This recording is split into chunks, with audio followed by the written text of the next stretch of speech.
pour lui que la cousine puisse venir vivre ici en Europe.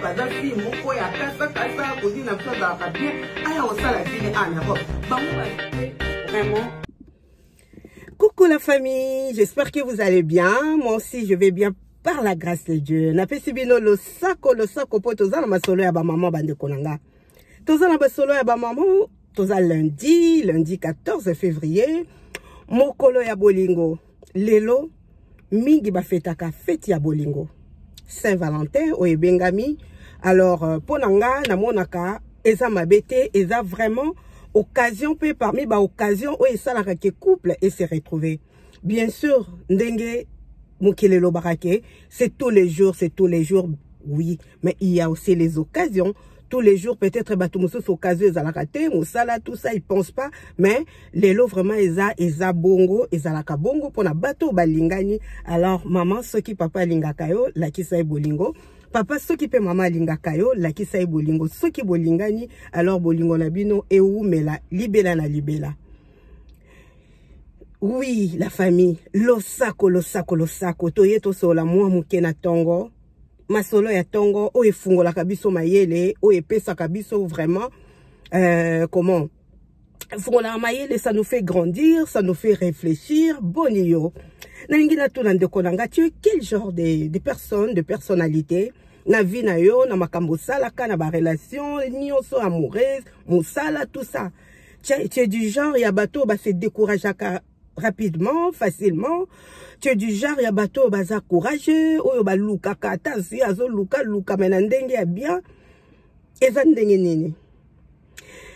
Nazana lisolo moko ya homme d'affaires, na pêcheur.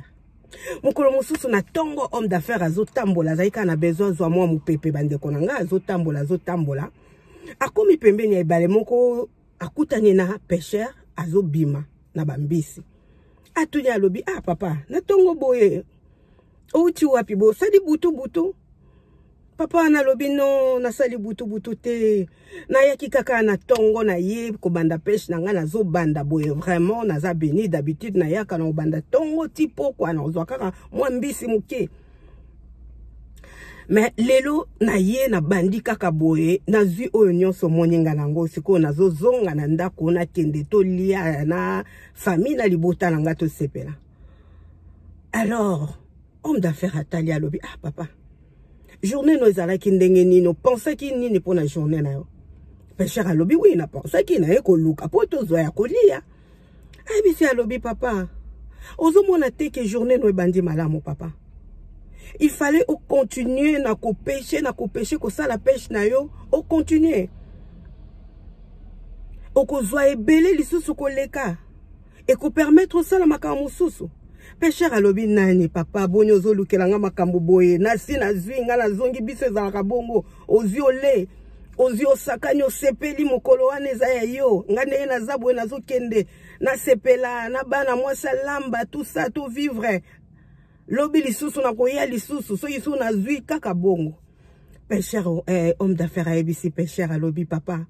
Ezaka ka mwa likanisi na ngina pesa yo. Omoni te kendenge journée bandi tongo boy. O bandi deza kozwa. Kozonga na ndako te. Continuer pêche na yo. Et ko permettre yo ozwa bambisi ebele. Soki ozwi bambisi ebele okoteka ndambo lepe ndambo. Papa ana lobi na oteka ndambo pona sana nango nini. Ayebisi alobi okoteka ndambo kozwa mbongo. Na kosala nango nini biso tozala besoin nango te.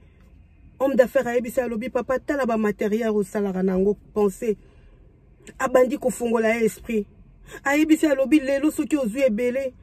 Osaliti na poko ozwi ebele okokangisa ozwa mwa mbongo o améliorer musala na yo. Soki o améliorer osombi babiloko ya malamu puisque peut-être mbongo ezozanga yo. Ozwi mwa bateau ya munene, pirogue ya mwa munene. Et qu'on permettre yo au péché de sous bambisi ebele. Alors ce qui est comme ebele ko kokayo mon côté ko luka et qu'on permettre yo aux bateau ba travailler kana yo. Tango bateau bazo travailler yo musale ko ya malamu ko zo ya ko futa bango ya ko bomba pe pona lobby. O komi déjà mukolo papa o komi ko lemba. Lobby na yo ko luko vanda na ndaku. Bateau babanda ko sala pona yo bazo continuer ko sala pona yo bazo yela yo mwa mosole permettre yo paiement. Pêcheur aye ko fungola miso atali alobi papa. yango baninga nyonso tozalaka na bango na koma komona bango bapepanga kaka na babato bazoleka bamususu bakoma na bapirogi ya minene bakoma kosala makambo ya minene tala moninga mususu ye kuna tonga ndako ya munene kaka pembeni ebale ngai nasalaka trajet ya molai mpona kende nazonga na ndako na nga mutu alobe na nge eloko moko te namonaka kaka baninga bazosala kaka bazozwa bakoma na bomengo ngai nazwi na le na kipaka te nayebaka pe te ba occasion oyo epesamela ngai ebele papa nayebaka te ngai eza kaka nzambe apamboli nga nayaki kaka boye nazwi mbala moko nazongi soki mpe nazwi yango tole esili eza mpe na mikolo mosusu nayaka mpe nazwi te tolali nzala mpo toza nango te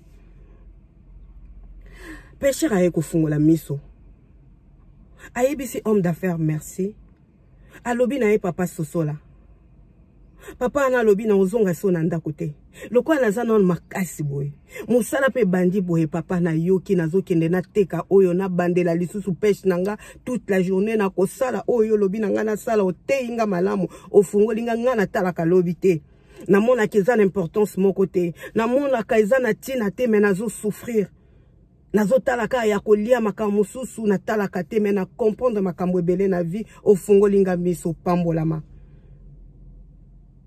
papa anafungolaki miso ndeko na nga biso pe tofungola miso peut-être lelo toza na ba opportunité ebele o ezosala ke toza na malamu mais tozo comprendre tozo yeba ko saisir yango te toza lokola pécheur ozwi kaka na minute wana ole obimi moke omoni ke non esimbi te ozongi na yo oza na esprit ya koluka te mingi baza na ebele aza vraiment na occasion moko ki na moment oyo aza moto akoki kosala makambo ya minene makambo ebele oyo oza nango lelo efungoli yo ozala lobi malamu mingi baza na mayele te peut-être pe baza na bato ya koconseiller bango te peut-être pe baza na besoin ya kofungwama te puisque pécheur oyo abandaki pe komona baninga oyo babandaki na ye azwaki courage takende peut-être asola na baninga tozalaki na bino na améliorer ndenge nini nasala ndenge nini obia tala na miso ya mayele ya ye moko akanisa tala baninga nyonso tobandaki na bango tala bakomi boye ngai eloko nini ezozanga nakoma mpe bongo na ndenge ya mabe te na ndenge ya koaméliorer ezalaki kaka na mokolo moko moto moko azalaki na motema malamu ayaki kofungola ye esprit nga pe na ye lelo ndeko na nga na ntongo ya lelo avant nakende kosala na ye kaka koloba ndeko na nga toza wapi oza genre nini ya personne ou bien personnalité na yo eza ndenge nini oza moto oyo olukaka pona lobi puisque mingi baza bongo lobi etali na ngonga te atali ka lelo lobi totala lobi eza ya nzambe bien sûr lobi eza ya nzambe mais faut kobongisa pe yango nzambe apesi biso mayele apesi yo makasi kende koluka olingi koluka te po za na mwa source moko ekotela kombongo mais ozoyeba ke source wana soki ekatani mbala moko vi na yo okomi perturbé okoki pe kokombine soko oza na makasi puisque oza na ba opportunité oza na makambo ebele oza na ba ouverture makambo ebele tolongola molimo ya kozela lobi oza na occasion ya kosala eloko moko ya malamu lelo esprit oyo eyaka keno vanda na ozelo osala ngo ka lobi tala kutu ye asalaki esimbaki te tala kutu ye kutu omoni te vanda na yo wana eza vraiment esprit ya malamu te esprit ya découragement alors tozala positif na vie bandeko nanga totala lobi na biso lelo soki esimbi te ubi omoni ke simbi makambo nazo sala ezo simba fungola lisusu mayele makasi koleka ndeko nanga po lobi na weza malamu na mabete olala penzala to boma penzoto te ozala pe bato te ke no ozanango osirisi na makambo nyonso lobi non to sala makambo na ndenge ya mayele na ndenge ya sagesse to vivre mieux to vivre bien to zala bien mais total ba porte ba ouverture totale la vie totale mokili ndenge zotambola vie ekomi na makambo ebele lelo oyo tokomi koloba keno ba changer biso monde mokili ekomi na makambo ebele bandeko na nga to sosola na makambo nyonso lelo soki tozalaki bato oyo tozokoka kosambela te lobi tozala bato yo tokomi makasi na mabondeli mokile komi nango na mabe totala ka ateka ah vie se komi boye non par contre efungola biso miso pesa biso makasi ya ko prier ya ko tika ba vie na biso na maboko nzambe puisque mokile komi diriger vraiment moyenya zui place makasi ya ko diriger surtout na ba réseaux sociaux. Surtout na ba réseaux sociaux na bana na mikolo na makambo mukolo azoyebana te mwana muki azoyebana te bakomi kosala ba n'importe quoi mutu nyonso akomi komona que tout est permis mutu nyonso akomi kotala kaka ye osalinga boyenga pe na sali boye yo non bandeko nanga total avenir na biso mabe oyo zo sala lelo yebake lobi ekoki kofuta yo.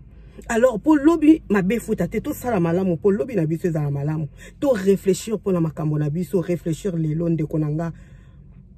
Mosala ezate lelo kende ko beta ba porte kendo beta ba porte un jour porte moko eko fungwa melayo pour o vivre malamu lelo ozozo ezo permettre yo épargner te mais luka otala na bandenge nyonso na beta ki lisolo moko ya deux frères oyo frère moko azo kabela moninga azui apesi moninga bakaboli mais leki azo bomba lobi eza muke na luka na bomba ekomaki ebele yaya o abandaki kokaba akomaki lisusu motema mabe kotuna leki oh mais yo komi na mbongo ndeni mais leki alobi yaya yo bandaki kopesa nga mbongo ngana kaisaki ndenge ozo kabela nga mwa ndambu yo pozo bomba ndambu osala na oyo bandaki kozwa nini. Mais tant que bolingo salaki na bomzui oyo leki azwaki na nzela kaka oyo yaya apesaki ye abengaki yaya ba travailler ensemble. L'histoire de deux frères Ezana Belinda Ben Stevie na masolo ya ba maman. Alors lelo toye na histoire ya pêcheur na homme d'affaires ndeko kozala pêcheur te lukoza la homme d'affaires na ba relation na yo na éducation ya bana lelo peut-être simbité tozo mono zotala ah mwana oyo impoli mwana oyo boye na okoka lisusu te na suki non lelo esimbité mwana zo manquer mwana zo tambola mabe mais penser que lobby eko simba na ko continuer on a lobby ne lelo na ko continuer côté ya ti mwana nga ko réussir avenir na ye kozala malamu na bolingo c'est pareil mais bolingo nde to force akate bandeko to force akate ce que simbi Dieu merci ceux qui ont meki talo moni vraiment que non ça ne va pas battre la santé battre la nzoto battre la vie puisque to ko vivre kakate na mwasi ou bien na mobali non tozo vivre peu pour na biso moko vraiment toza la malamu otali na nzela bolingo moni ke non lelo na meki ezo simba te ah lobi na sandeni lobi na luka na na mi pesa na na commerce na mi pesa na musala na mi pesa na ba voyage na tala na makama mususu un jour bolingo ye moko akoya ko retrouver yo na étape wa kokutela yo avec respect et amour. Voilà bande konanga tout sosola tout za la bateau ya ozwi lelo ole lelo nyonso te tous à la bateau oyo ke non mingi baza na opportunité ba porte za ya kufungwama mais ba yebi ko sale la te mayele zate sagesse zate azoye bate na banda wapi na suki sa wapi ndeko nanga sosola ba conseiller baza partout makambo ezebele batu bazebele ope bakoki ko sunga yo ah na likambo boye na olinga na sala boye na zoye bate ba oya malamu bato malamu bazanga ka te lokola papa oya ye kote ya pêcheur pêcheur avandi na baninga babonga yebite ke no kaka na musala wana ya bambisi ya pêche yepa kokaki kozala malamu na libota na ye mais comme il n'est toujours pas trop tard dans la vie ceux qui mutuna na kufite tokoyi koloba te que c'est trop tard c'est fini pour la personne non papa wana ayebi na ko comprendre zui mayele ata l'avenir na ye biso peto zwa mayele ndeko soki lelo moni no za na voix ya malamu oza bien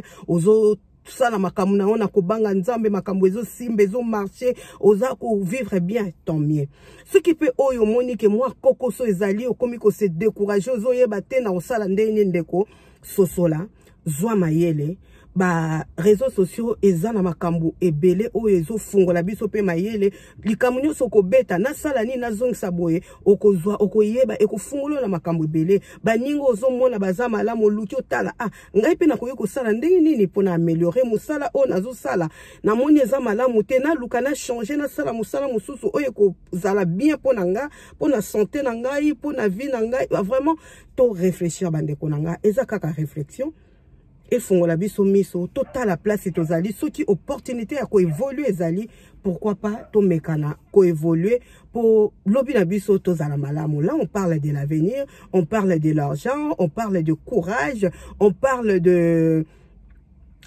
travail, Vraiment, j'ai parlé de beaucoup de choses. Na bolingo pareil, na foyer, na famille, na bana, na makamonyo so pareil. Tous à la batu ya ko se décourager te. Total la kaka lelo o ezo le kate mais total la lobby na biso. Comment on peut améliorer par la grâce de Dieu? Voilà la famille. 15 minutes. Poto solo là. Bonne journée à tout le monde. N'oubliez pas de vous abonner sur notre chaîne Belinda Benz TV, de cliquer sur la cloche des notifications, mettre des commentaires, surtout des j'aime, des partages pour famille Nabiso vraiment écola écomamunene. Nga, il est temps, na kendeko sala, et je vous dis à bientôt. Bye.